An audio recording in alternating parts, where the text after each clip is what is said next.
मेहनती किसान और उसका आलसी बेटा। पंजाब के एक छोटे से गांव में एक किसान रहता था। उसका नाम था भोलाराम। पूरा गांव उसकी मेहनत की मिसाल देता था। सुबह सूरज निकलने से पहले खेत में और रात को चांद निकलने तक काम करता रहता। लेकिन उसका बेटा राजू बिल्कुल उल्टा था। दिन भर मोबाइल, दोस्तों के साथ घूमना, बाइक पर स्टंट और काम के नाम पर बहाने। भोलाराम अक्सर कहता, बेटा, खेत पसीना मांगते हैं, वरना एक दिन भूख रुला देती है। पर राजू हंसकर निकल जाता। एक दिन गांव में शहर से एक लड़की आई, सिमरन। वो अपने दादा के पुराने घर में रहने आई थी। पढ़ी लिखी, समझदार और दिल की बहुत अच्छी। राजू ने उसे देखा और पहली बार उसका दिल किसी के लिए धड़क उठा। अब राजू रोज नए कपड़े पहनकर उसके घर के सामने बाइक घुमाता। लेकिन सिमरन को दिखावा पसंद नहीं था।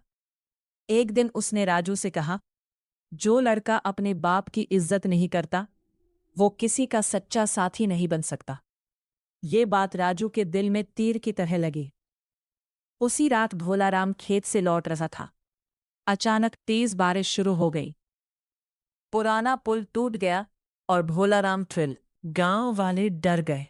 राजू पहली बार बिना सोचे दौड़ा, तेज बहते पानी में कूद गया। लोग चिल्ला रहे थे, राजू मत जा, बह जाएगा। लेकिन उसने अपने पिता का हाथ पकड़ लिया। बहुत संघर्ष के बाद दोनों बाहर आ गए।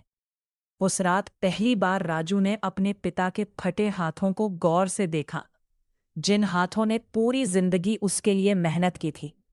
अगली सुबह पूरा गांव हैरान था। राजू सूरज निकलने से पहले खेत में खड़ा था। धीरे धीरे उसने खेती सीखनी शुरू की। दिन रात मेहनत की। कुछ महीनों बाद गांव में सबसे अच्छी फसल उसी के खेत में हुई। लेकिन कहानी यहां खत्म नहीं हुई। एक रात गांव में कुछ गुंडे आए। वे किसानों की जमीन जबरदस्ती खरीदना चाहते थे। उन्होंने भोलाराम को धमकाया, जमीन बेच दे वरना पछताएगा। भोलाराम डर गया, लेकिन राजू आगे आया। अब वो पहले वाला आलसी लड़का नहीं था। गुंडों ने हमला किया, राजू ने डटकर मुकाबला किया। पूरा गांव उसके साथ खड़ा हो गया। आखिर गुंडे भाग गए। कुछ दिनों बाद मेले में सिमरन ने राजू से मुस्कुराकर कहा, अब तुम सिर्फ अच्छे बेटे नहीं, अच्छे इंसान भी बन गए हो। राजू मुस्कुराया और बोला, मेहनत इंसान को बदल दे।